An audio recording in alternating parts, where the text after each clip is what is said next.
खुशबू 4 भाइयों की इकलौती बहन थी। वह बहुत छोटी थी, तभी उसके माता पिता की एक एक्सीडेंट में मौत हो गई थी। तभी से उसके भाइयों ने ही उसे पाला पोसा था। खुशबू अपने भाइयों के जीवन में खुशबू की तरह ही थी। भाई उसे बहुत ही लाड दुलार से रखते थे। आसपास के बच्चों तक को पता था कि अगर खुशबू को किसी ने गलती से भी नुकसान पहुंचा दिया तो उसके चारों भाई आकर खड़े हो जाएंगे और उन्हें छोड़ेंगे नहीं। इसीलिए खुशबू के कोई खास दोस्त भी नहीं थे। सब डर के मारे उससे दूर दूर ही रहते थे। बस कनिका ही उसकी एकमात्र सहेली थी, जिसका उसके घर आना जाना भी था। दोनों सहेली कम, बहनें ज़्यादा लगती थी। खुशबू भी जानती थी कि उसके भाई उसे प्रोटेक्ट करने के लिए ही ऐसा करते हैं। वे उसे बहुत प्यार जो करते थे। खुशबू बड़ी हुई तो कॉलेज में आ गई थी। कॉलेज का खुला माहौल, बिंदास लड़के लड़कियां, आज़ादी खुशबू को बहुत भा रही थी। उसे लग रहा था कि वह एक अलग ही दुनिया में आ गई है। स्कूल में तो सारे बच्चे उससे दूर दूर ही रहते थे, उसके भाइयों के डर से। यहाँ उसने किसी को भी अपने घर और अपने भाइयों के बारे में नहीं बताया था। वह घर पर भी कॉलेज की बातें कम ही बताती थी।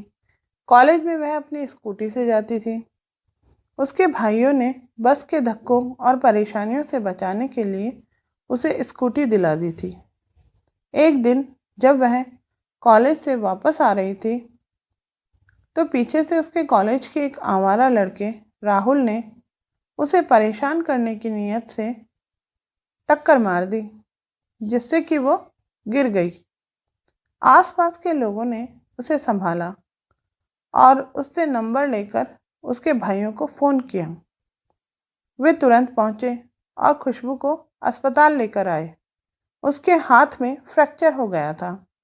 डॉक्टर ने 21 दिनों के लिए प्लास्टर कर दिया और रेस्ट बताया। खैर, भाई उसे घर ले आए थे, मगर उन्हें चैन का नहीं था। आखिर टक्कर मारी किसने, वो इसकी छानबीन में जुट गए। 21 दिन बाद जब खुशबू कॉलेज गई तो सब उसे अजीब सी निगाहों से देख रहे थे। थोड़ी देर बाद राहुल आया तो उसके सिर पर पट्टी बंधी थी और एक हाथ पर प्लास्टर था। खुशबू समझ चुकी थी कि क्या हुआ होगा।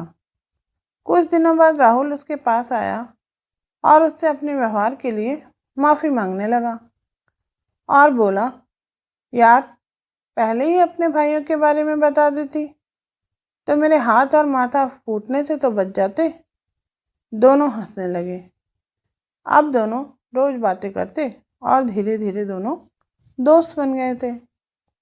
खुशबू का साथ पाने के लिए राहुल सारी आवारागर्दी छोड़ एक अच्छा और सभ्य लड़का बन गया था।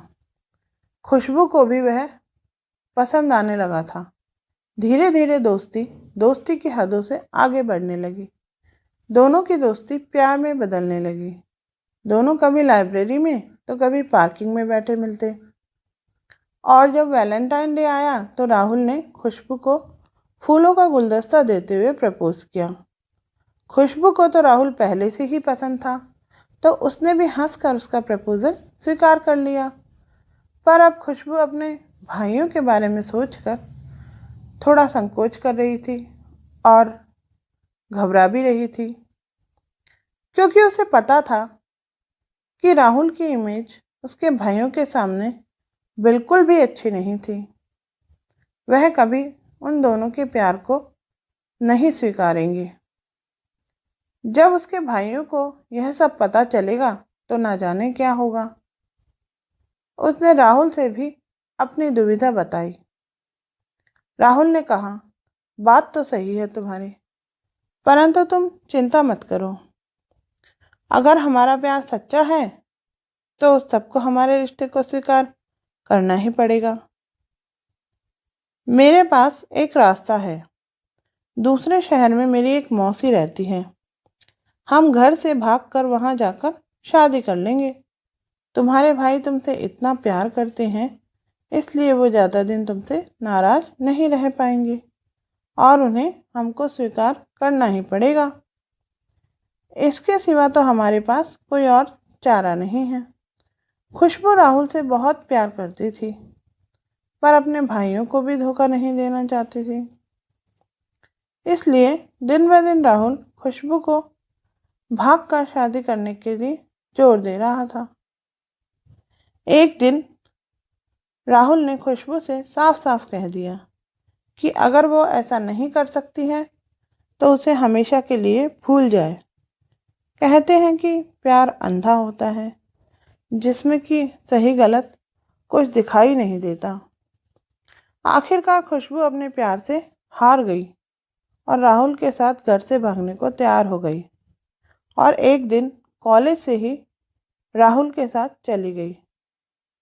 राहुल उसे लेकर घर पहुंचा, जहां एक अधेड़ औरत ने दरवाज़ा खोला। राहुल खुशबू से बोला, ये मेरी मौसी है, इसे अपना ही घर समझो, यहाँ हमें कोई दिक्कत नहीं है। फिर राहुल बोला कि वो शादी की तैयारियों के लिए बाजार जाकर आ रहा है। खुशबू बहुत खुश थी, मगर शाम हो गई थी। शाम से रात हो गई थी, लेकिन राहुल था कि लौटा ही नहीं। खुशबू ने उसे कई बार फ़ोन ट्राई किया, पर उसका फ़ोन स्विच ऑफ आ रहा था। खुशबू अब रोने लगी और मौसी के पास गई और राहुल के बारे में पूछा। वह अधेड़ औरत, जिसे वो राहुल की मौसी समझ रही थी, जोरों से हंसने लगी और बोली, अब राहुल को भूल जाओ, वह कभी नहीं आएगा। उसने तो तुझे पूरे 2 लाख में बेच दिया है मुझको। खुशबू के तो पांव तले से जमीन ही सरक गई। वो सन्न रह गई। वो चिल्लाना चाह रही थी, पर आवाज़ थी कि गले में जैसे जम गई हो। उसने भाग के दरवाज़ा खोला तो बाहर 2-3 बदमाश से दिखने वाले आदमी पहले से ही तैनात थे। उसे चक्कर आने लगे। उसके हाथ पांव जवाब दे रहे थे। उसकी आंखों के आगे अंधेरा छा रहा था। वो गिर पड़ी और बेहोश हो गई। जब उसे होश आया तो देखा कि वो एक कमरे में बंद थी।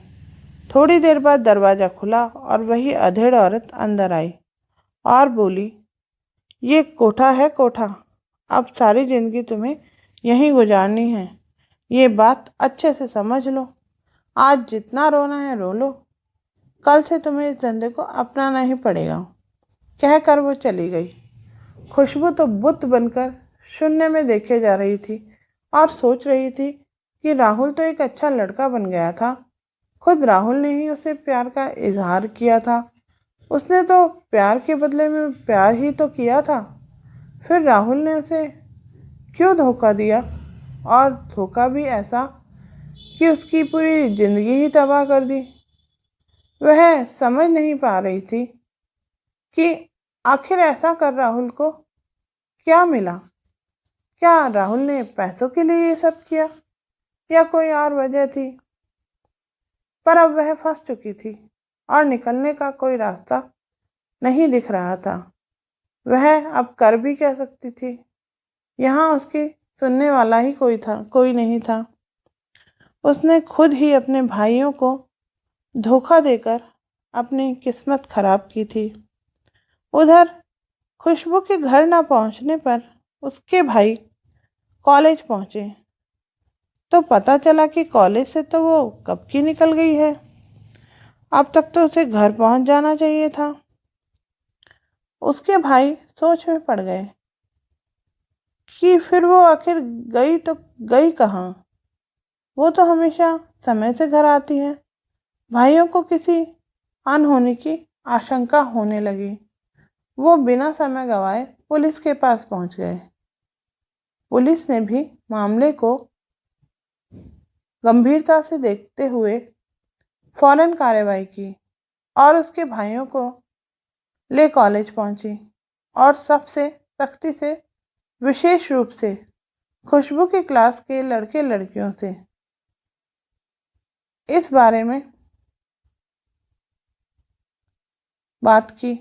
इस पर 1-2 लड़कों ने डरते डरते बताया कि खुशबू राहुल के साथ ही ज़्यादा रहती थी और आज भी राहुल के साथ ही कॉलेज से जाते देखा है। पुलिस के लिए तो इतना काफ़ी था। पुलिस राहुल की तलाश में जुट गई। कहते हैं ना, जब पुलिस अपने पे आ जाए तो किसी को पाताल से भी ढूंढ निकाले। और चंद घंटों बाद राहुल के पास पुलिस पहुंच गई। राहुल पुलिस को देखते ही घबरा गया। पहले तो वो सब बातों से अनजान बना रहा, पर जब पुलिस ने उसे 2-4 हाथ दिखाए तो उसने सब उगल दिया। खुशबू के भाई शॉक्ड रह गए।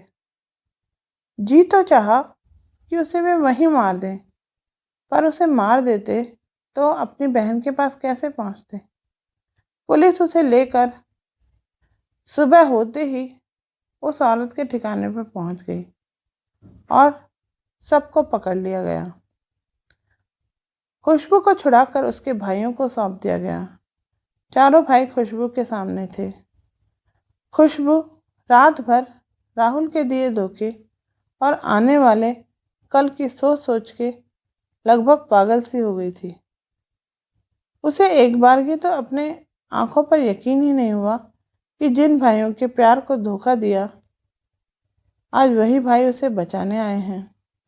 उसके चारों भाइयों ने उसे गले लगाने के लिए अपने हाथ उसकी तरफ फैला दिए। खुशबू चाह रही थी कि दौड़ के अपने भाइयों के गले लग जाए, लेकिन उसके कदम उसका साथ नहीं दे रहे थे। वह बच तो गई थी दागदार होने से, मगर उसकी आत्मा छलनी हो चुकी थी। उसका जमीर कलंकित हो चुका था। उसका अस्तित्व सब जार जार होकर बिखर चुका था। उसमें अब कुछ शेष नहीं था। एवं जिन भाइयों का सर उसने हमेशा गर्व से ऊंचा देखा है, उसे वो दुनिया के सामने झुकता कैसे देख सकती थी। उसके कदम तेजी से पीछे चलने लगे। वो मुड़ी और तेजी से ऊपर की तरफ भागी। भाई उसकी तरफ दौड़े, पर उसने छत से कूदकर आत्महत्या कर ली। सब देखते ही रह गए। जिस बहन को अपनी गोद में खिलाया था, आज उसकी लाश उनके सामने पड़ी थी। उसके भाई गुस्से में पागल हो गए थे और राहुल पर टूट पड़े। बमुश्किल पुलिस ने जैसे तैसे उसे बचाया। सारे भाई चिल्ला चिल्ला कर उससे कह रहे थे, अगर पैसे ही चाहिए थे तो उनसे ही मांग लेता, हमारी बहन की ज़िंदगी क्यों बर्बाद की। पुलिस भी अभी तक यही समझ रही थी कि राहुल ने पैसों के लिए यह सब किया है, परंतु राहुल ने जो बताया उसे सुन सब दंग रह गए। वो बोला, इस सब के लिए तुम खुद ही जिम्मेदार हो। तुम सारे भाई अगर खुशबू की स्कूटी से टक्कर मारने पर मुझे सबके सामने नहीं मारते पीटते तो आज यह सब नहीं होता। मैंने उसी दिन अपनी बेइज्जती का बदला लेने की कसम खाई थी और मैंने अपनी कसम पूरी की। खुशबू राहुल की नफरत और साजिश का शिकार हो गई थी। कोई इंसान भला इस हद तक कैसे गिर सकता है। खैर, पुलिस राहुल को लेकर चली गई और उसे कड़ी सजा मिली तो जेल हो गई। परंतु इस सब में आखिर गलती थी किसकी? यह सब सुन सारे भाई खुद को ही खुशबू की मौत का जिम्मेदार मान रहे थे। उनकी बहन की क्या गलती थी? क्या उसका एक इंसान पर विश्वास करना गलती थी जो उससे प्यार के दावे किया करता था?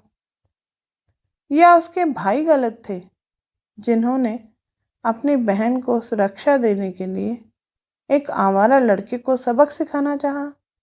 या गलती हमारे समाज की है जो किसी लड़की को एक गलती की भी माफ़ी नहीं दे सकता, चाहे वो गलती उससे अनजाने में ही हुई हो। इज्जत का ऐसा डर समाज पैदा कर देता है उस लड़की के चारों तरफ कि या तो वह लड़की और उसका परिवार ताउम्र उस जलालत को सहन करे, या वो लड़की अपनी ज़िंदगी ख़त्म कर इस समाज के लांछनों व तानों से मुक्त हो जाए। शायद खुशबू को भी यही सही लगा था, इसीलिए उसने आत्महत्या को चुना। क्या लड़की होना गुनाह है, या बहन बेटी को पालना गुनाह है, या उसकी सुरक्षा के लिए खड़े होना गुनाह है? किस संसार में जी रहे हैं हम लोग, जो एक लड़के को केवल अपना अहम ही संतुष्ट करना सिखा रहा है। उसके अहम के आगे किसी के प्यार, विश्वास, इज्जत, जिंदगी की कोई कीमत ही नहीं, केवल धोखा ही है। यह सभ्य समाज तो नहीं हो सकता। सार्वजनिक मूल्यों का अर्थ जीवन की गरिमा को बढ़ाना है, जीवन को खत्म करना नहीं है। पर यह कहानी खुशबू जैसी लड़कियों के लिए एक सबक भी है। जो परिवार तुम्हें 20-25 सालों से सर आंखों पर बिठाकर पाल रहा है, तुम्हें हर कठिनाई, हर बाधा से बचा रहा है, उस परिवार से ज़्यादा प्यार तुम्हें कोई और नहीं कर सकता। अगर तुम अपने आप को, अपनों को धोखा दोगी, तो परायों से प्यार पाने की उम्मीद ही अपने आप में एक धोखा है। अगर कहानी पसंद आई हो तो लाइक, शेयर और सब्सक्राइब करना ना भूलिएगा। आप सभी का कहानी सुनने के लिए बहुत बहुत धन्यवाद।